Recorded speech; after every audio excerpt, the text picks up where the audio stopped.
started as one woman in Bollywood, Tanushree Datta, outing harassment by actor Nana Patekar, and has now gained so much momentum that it has unleashed a whole generation of women standing up to say Me Too, that they faced harassment or rape or someone just made them feel uncomfortable with their behavior, and so time was up. In the world of entertainment, to the world of media, of affiliated industries like advertising, in the world of education, all of them, it has had major impact. Already, those like actors Alok Nath, who has been accused of rape and attempt to rape by 2 women, face consequences, and lots of resignations in the media world. However, one person has diligently stayed put despite, by now, 10 women speaking up. That's of course Union Minister MJ Akbar. But on Reality Check and NDTV, it's not just about placing blame, it's also find out what the larger picture is. After Me Too, what happens now? After 2 days of silence, the central government finally spoke up on the issue, with Union Minister Smriti Irani strongly coming out in support of Me Too survivors. She said that MJ Akbar should speak up and explain his position. She said that women don't go to work to be harassed, and those speaking out shouldn't be mocked. So that was the first direct reference, because before that, all BJP ministers, all BJP spokespersons just refused to acknowledge it. But should we expect a bit more? Well, it seems that even the RSS is nudging towards MJ Akbar's exit. After all, RSS's Dattatreya Hosable tweeted in support of the Me Too movement. Just want to clarify, he didn't directly talk about MJ Akbar, but about the Me Too movement, he posted on Twitter, "I liked it," while quoting another person, a woman, about the Me Too movement. So does this mean that they will perhaps now push MJ Akbar to resign? We don't know that just yet. There are no indications till MJ Akbar comes back from Africa, where he is on an official tour. But it is the National Commission of Women, which is the statutory body which advises the government, and they have been enabling, welcoming the movement, and also inviting all women to write into them. So exactly what kind of help and support can they provide? We have chairperson Rekha Sharma joining us, and also joining us in this conversation will be 2 women who have a starring role in the Me Too movement. We have joining us now chairperson Rekha Sharma, joining us from the capital. Ms. Sharma, thank you so much for speaking to NDTV about your initiative. And we've seen how you've also given a helpline number. You've told people on your Twitter handles, on your social media, to come and submit. And perhaps that's the kind of supporting environment that you've provided to this movement. Where exactly, what kind of role do you see for yourself and that the National Commission of Women playing in Me Too? See, we have reached out many complainants, many women who have been tweeting and writing on the social media, and my team is continuously in touch with these women. We wanted that they should come up with the written complaints, so that we should be sure that they want to take this complaint forward with the authorities, with the police.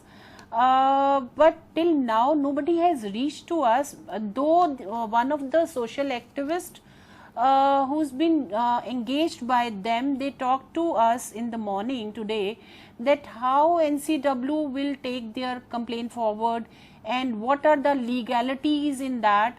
So we have cleared their doubts, and hopefully by evening, I'm still waiting for the complaint, but hopefully by evening they'll reach out to us.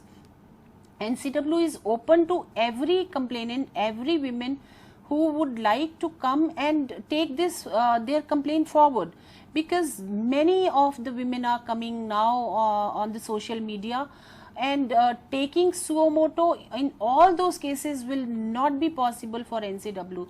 So one by one case where we can reach to a conclusion, because only taking suo moto and calling them, summoning them will not serve the purpose. I want to give this, take it to the conclusion and take these cases to the police and maybe in the court also, and will be helping them throughout these things. But we need the first step, they have to write to us. They have to write to you. And I think, ma'am, you know, I was reading tweets yesterday, and many people feel supported just by that. Many women feel supported just by the initiative. You say that you haven't received any complaint till now, but the fact that NCW, which is a statutory body of the government, has said that, I think, and we'll speak to the women as well, because joining us in this conversation are two women who have a starring role in the MeToo movement. We have Chinmay Sripada, who has outed Vairamuthu. He's a lyricist, and she has said that the organizer, talked about two instances how he made an indecent proposal to her. This is classic workplace harassment. She has talked about on social media how when they were in Switzerland for work, he in fact reached out and also made the producer, the organizer, ask her to visit him in a hotel room. And apparently they were told, he told me to cooperate, and they said, if you don't, it will impact your career. So that kind of pressure. Chinmay Sripada, we are speaking to also the National Commission of Women there, but you know, there are two instances, and your instances are really, really revelatory, because that's, and you know, you're well known. There are a lot of women who are, you know, who are just going about their workplace, trying to do their jobs. What's really interesting is that you were accompanied by your mother, and yet this person in power felt that they could get away with such an indecent proposal by harassing you. Yes, that's true. That's true. The thing is, I also want to place on record that apparently the organizer from Switzerland has responded to this, because I guess his name was also mentioned, because he's the organizer, that I stayed in his residence, which is true. I stayed in his residence along with his family, with my co-singer on that show, the senior singer, Mr. Manika Vinayagam. Both of us stayed in his place. But after the event and the concert was over, he was supposed to hand me over to his colleague or friend who was supposed to keep us in Switzerland.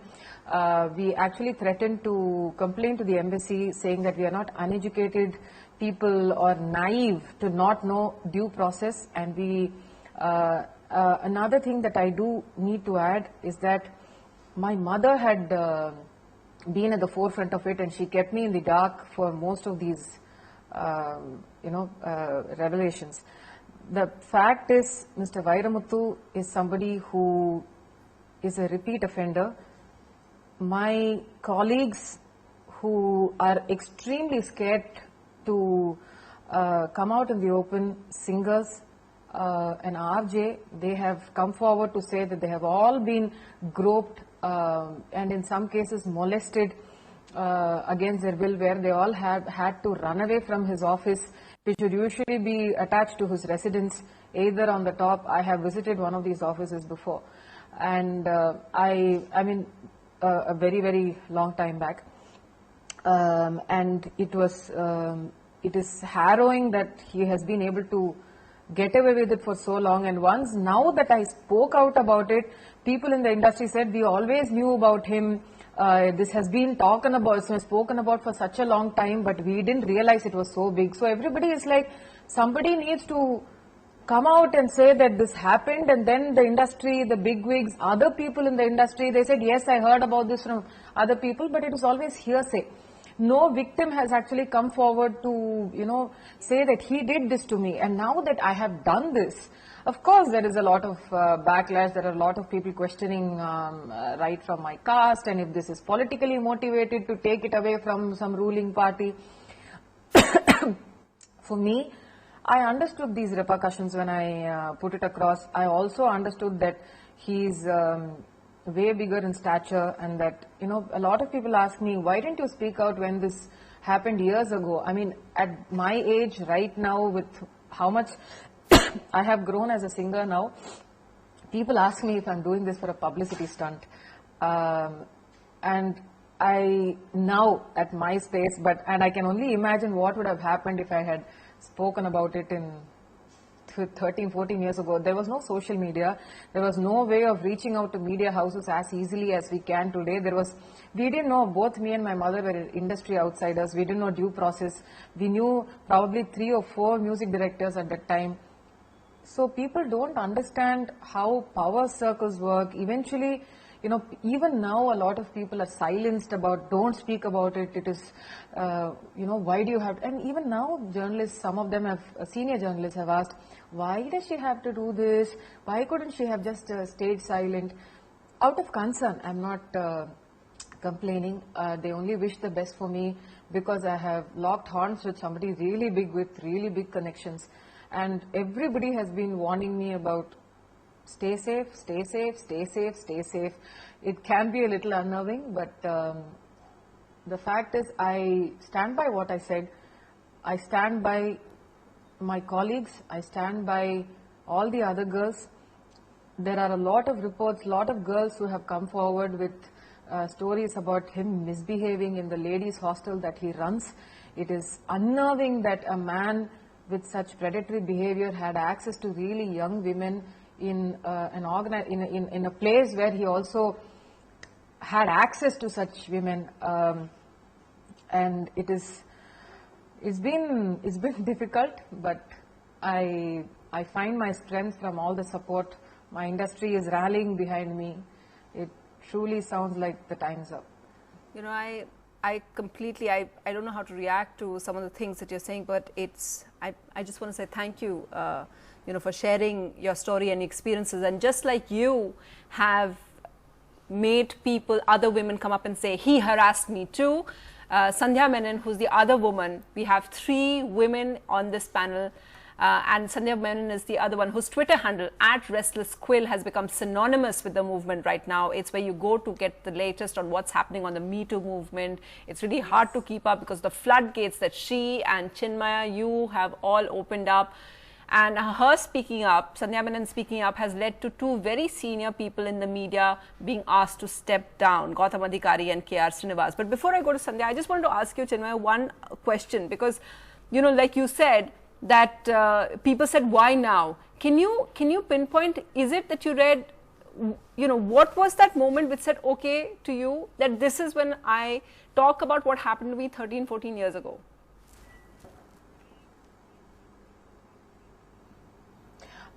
Honestly, I want to give a shout out to Sandhya and Ms. Kukreja as well. These 2 people have been the women that I gained strength from. I saw them relentless. Sandhya Menon is a rock star. I actually want to, with all my heart, give my thanks to her because I found strength from her. And as much as it is difficult to speak up, you know, we find strength in sisterhood. And I'm sorry, I've lost the train somewhere. You asked me a specific question. What was that?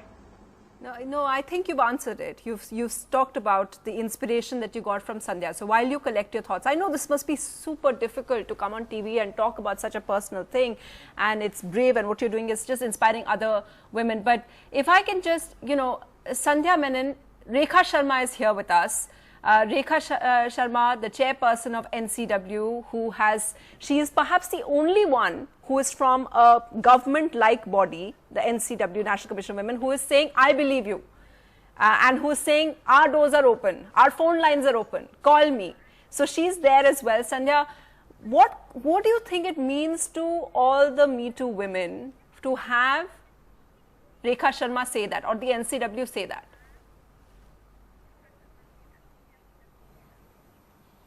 You know, when I first, the NCW got in touch with me on Twitter first. And when I saw that, my heart leapt. I'm at 38, I am still naive, and I believe when someone like the government reaches out to me and says we want to make a difference, my first thought is to believe them completely. But over the next 2 days, people have come back to me publicly and otherwise saying, don't expect so much. So I don't really know. But that's not going to stop me. The fact that there is a channel that this, and we want to do this responsibly. I say we now because there's so many of us, we want to do this responsibly. We don't want to stop with the Twitter, because we're getting the biggest critique from all men is that, oh, all you guys want is naming and shaming, and that's not what we want to do. We want to take this further so we can make lasting change. And to have someone like Ms. Sharma come forward and tell us that, listen, unless you do something that's concrete, which, and she has a point, right? Unless you put it down on paper and send it to us, we can't do anything. If I may take this opportunity, we're worried about what the process will be after that, and if it will just be sucked into the system. I'm being honest, because I've been warned of saying, listen, don't go there.